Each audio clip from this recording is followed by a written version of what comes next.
Assalamualaikum warahmatullahi wabarakatuh. Alhamdulillahirabbil alamin. Wassalatu wassalamu ala asrofil anbiya'i wal mursalin wa ala alihi rusulillahi ajmain. Rabbi shrah li sadri wa yassir li amri wahlul 'uqdatam min lisani yafqahu qawli amma ba'du. Ittaqullaha haqqa tuqatih wa la tamutunna illa wa antum muslimun. Qala ta'ala fil Qur'anil Karim, a'udzubillahi minasyaitonir rajim. Bismillahirrahmanirrahim.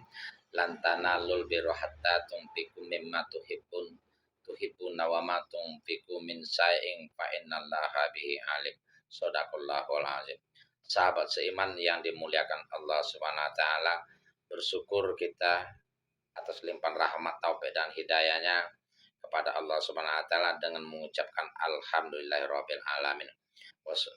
Berselawat kita kepada baginda Rasulullah sallallahu alaihi wasallam dengan lafaz Allahumma sholli ala sayyidina Muhammad wa ala ali sayyidina Muhammad. Mudah-mudahan kita mendapatkan syafaatnya tidak hanya di dunia ini tetapi juga di yaumil akhir nanti hendaknya, karena banyak berselawat kepadanya.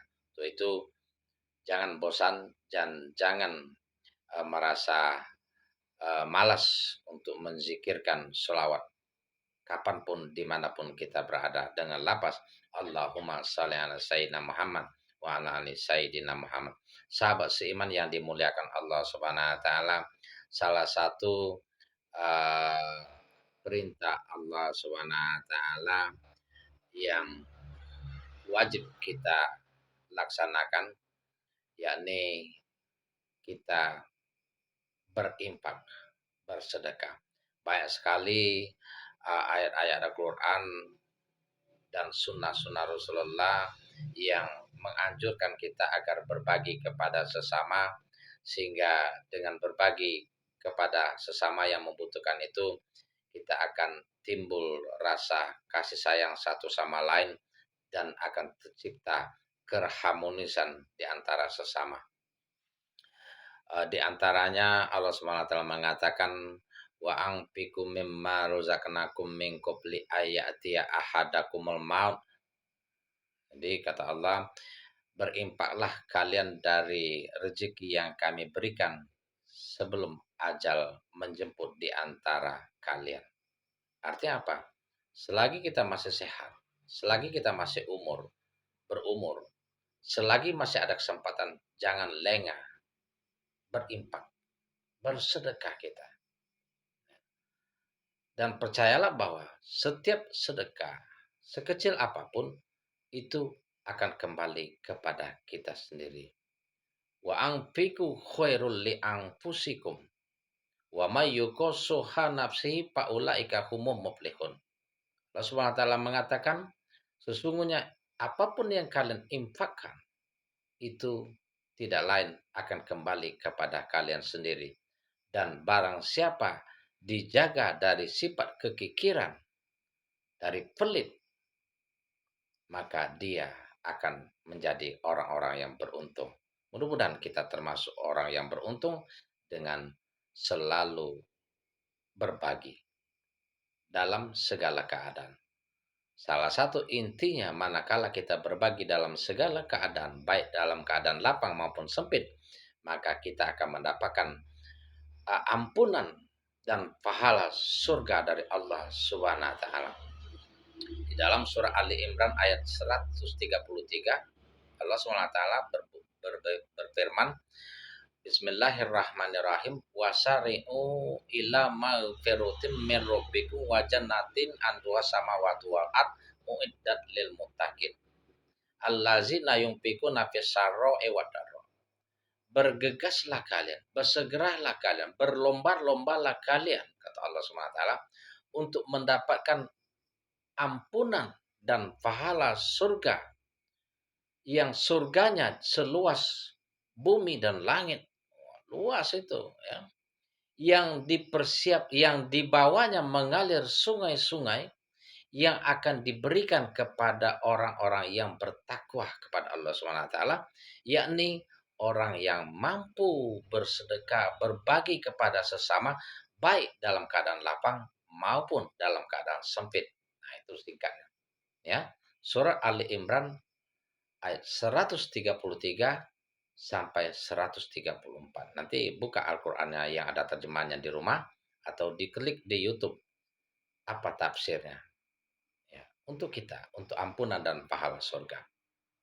Dikisahkan bahwa dahulu Abdullah bin Umar radhiyallahu an di Mekah ya.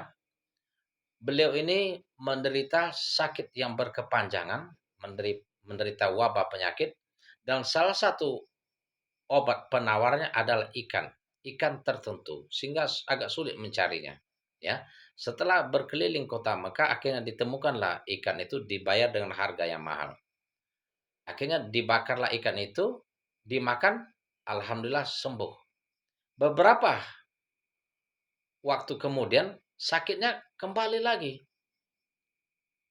dan merupakan suatu kebutuhan, keterpaksaan bagi Abdullah bin Umar ini untuk mencari ikan itu.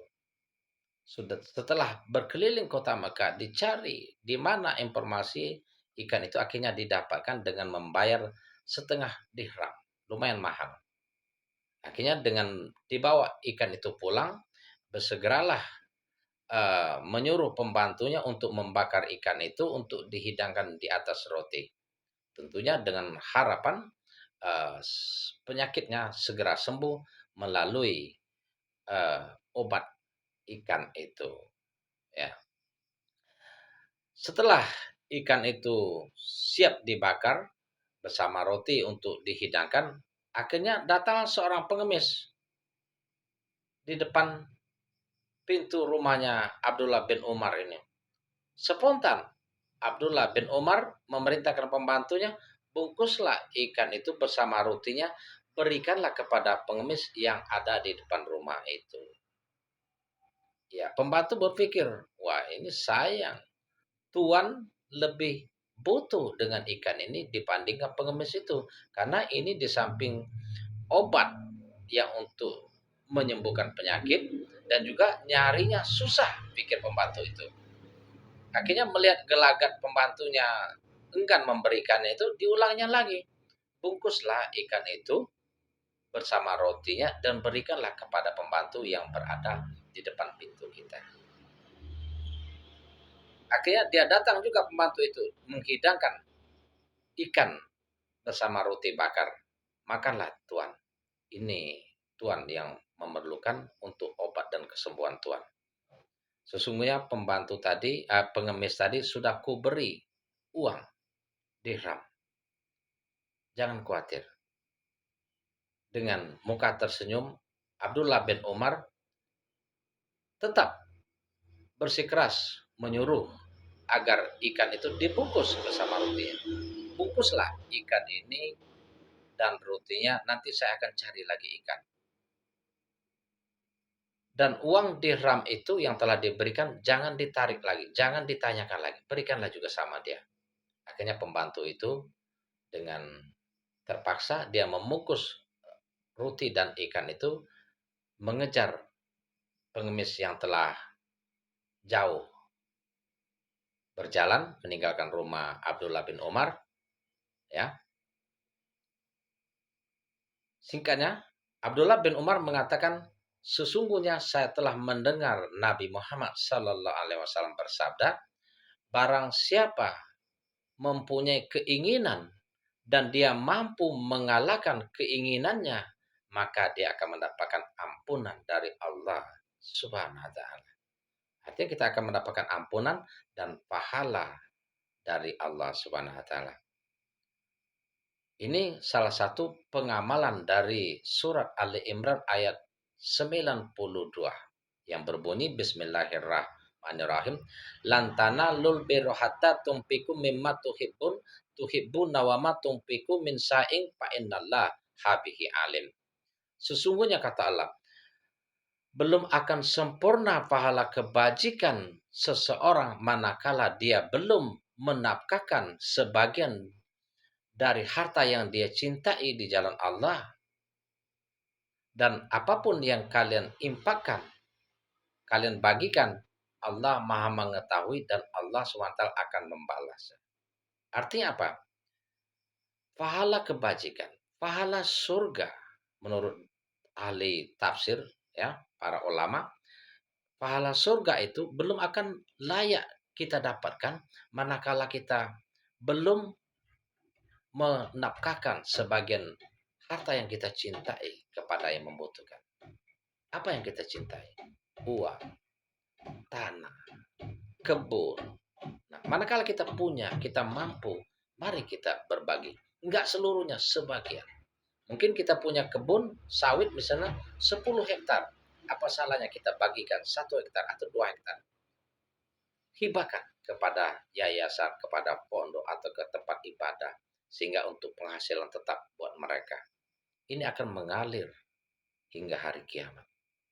Atau kita punya tanah kaplingan misalnya. Kita hibahkan untuk tempat ibadah atau tempat pendidikan anak yatim. Atau kita buat fasilitas jalan dan lain sebagainya. Mungkin hanya itu yang dapat kita, mudah-mudahan kita tergugah hati kita untuk berimpak tentu semampu kita. Jadi jangan kita berpaksa, kalau tidak mampu jangan berputus asa. Sesungguhnya Allah Subhanahu wa taala mengatakan fatakullaha mastata'tum fatakullaha mastata'tum wa ati'u.